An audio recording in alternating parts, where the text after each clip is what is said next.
Hai semua. Lately ni aku suka dengar dan baca cerita tentang mak ayah. Banyak yang aku baca dapat mak ayah yang narsistik.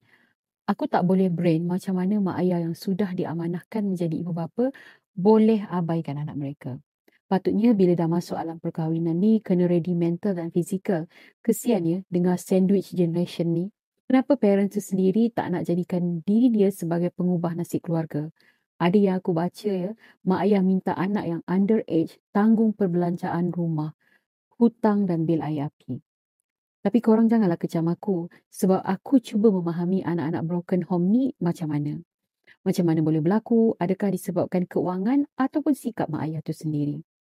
Alhamdulillah aku dikurniakan parents yang bertanggungjawab bukan dari segi keuangan sahaja, malah dari segi emosi, sokongan dan agama anak-anak. Aku confess ni bukan aku nak tunjuk mak ayah aku yang terpaling parenting, bagus atau baik. Aku nak cerita tentang kisah kehidupan ayah aku. Aku rasa dia ayah yang paling baik yang pernah aku jumpa. Aku tak nampak lagi ayah yang sikap macam ayah aku ni. Dia boleh ubah nasib diri dia jauh lebih baik dari kehidupan kecil dia. Aku bangga ada ayah macam ni. Semoga Allah panjangkan umur ayah dan rahmati hidup ayah. Ini kisah ayahku. Ayah dibesarkan di kampung terpencil. Ada 8 orang adik-beradik. Ayah anak yang ketujuh. Orang kata bongsu tak jadi. Opa aku ni merupakan isteri keempat atuk aku. Tapi bukan kahwin time hidup semua tu. Mati isteri lama, kahwin lain. Tapi anak yang ramai dari opa aku ni lah.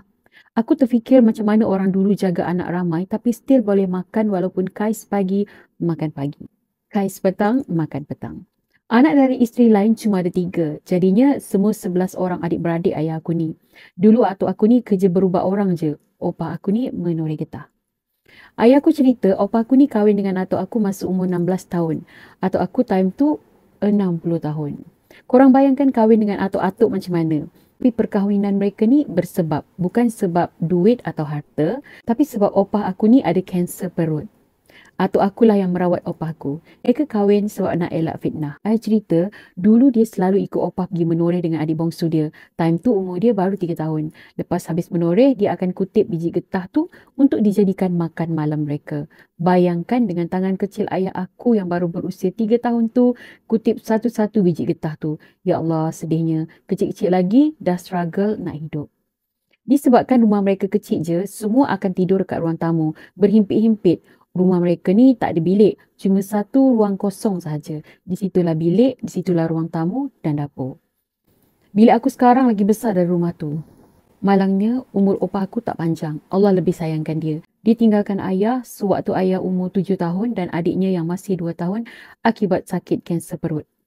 Mak Uda, kakak ayah, ada cerita disebabkan pemergian opah, atuk selalu sedih dan juga menyusul 100 hari selepas kematian opah. Di usia 78 tahun. Kalau atuk hidup lagi mungkin umur dia dah 140 tahun. Wow. Maka di situlah bermulanya kisah betapa struggle di hidup yatim piatu di usia muda. Zaman dulu tak ada sangat rumah anak yatim, tapi nasib baik Mak Long dan Mak Ngah dah habis sekolah. Mereka lah yang menggantikan peranan ibu ayah. Ayah ada cerita, dulu dia nak pergi sekolah akan berjalan kaki sejauh 5 kilometer untuk sampai ke sekolah. Mula-mula ayah tak bersekolah sebab tak mampu untuk bayar yuran sekolah. Jadi dia akan intai dekat tingkap sekolah untuk belajar dengan kawan-kawan seusianya. Ada sekali tu dia kena marah sebab intai macam tu. Ramai yang kata kau bodoh, mana boleh sekolah. Masuk sekolah nanti pun bodoh. Tapi ayah tak heran pun orang cakap macam tu. Dia tetap pura-pura baca surat khabar tu walaupun sebenarnya dia tak faham dan tak tahu baca. Alhamdulillah Mak Long dinaikkan pangkat dan ada rezeki ayah aku pergi ke sekolah. Ayah baru tahu baca masa umur dia 13 tahun. Tu pun merangkak lagi. Aku lupa nak cerita. Tu kecil dia tinggal dengan orang. Ada yang ambil jadi anak angkat tapi ayah aku tak suka tinggal di situ. Katanya kaya sangat, makan semua mewah. Last-last kakak dia ambil balik dia. Bila dah meningkat remaja, ayah dihantar sekolah pondok di Kedah. Zaman tu kira jauh ya. Perak ke Kedah naik bas je pergi sana. Di sinilah tempat ayah dididik agamanya. Bila cuti sekolah, ayah tak pernah balik pun kecuali hari raya. Tu pun 2 hari je disebabkan tiket bas mahal. Masa tu RM10 tu kira besar dah nilainya. Alhamdulillah ayah dijaga oleh seorang ustaz dekat situ yang selalu bagi ayah makan dan duit. Selepas SPM, ayah melanjutkan pelajaran dia ke peringkat STA. Sekarang orang panggil STAM, Sijil Tinggi Agama. Katanya dia minat nak sambung belajar dekat Universiti Al-Azhar Mesir. Bila difikirkan balik, memang mustahil untuk orang miskin macam ayah untuk sambung belajar ke overseas. Disebabkan keazaman tinggi ayah, dia tebalkan muka. Setiap kali Jumaat, dia akan meminta sumbangan dari orang ramai yang solat Jumaat di situ. Etiadi bukan saja minta kepada orang, dia juga akan kerja sambilan. Kerja angkat batu-bata, buat basuh tanah liat, jual pisang goreng dan sebagainya.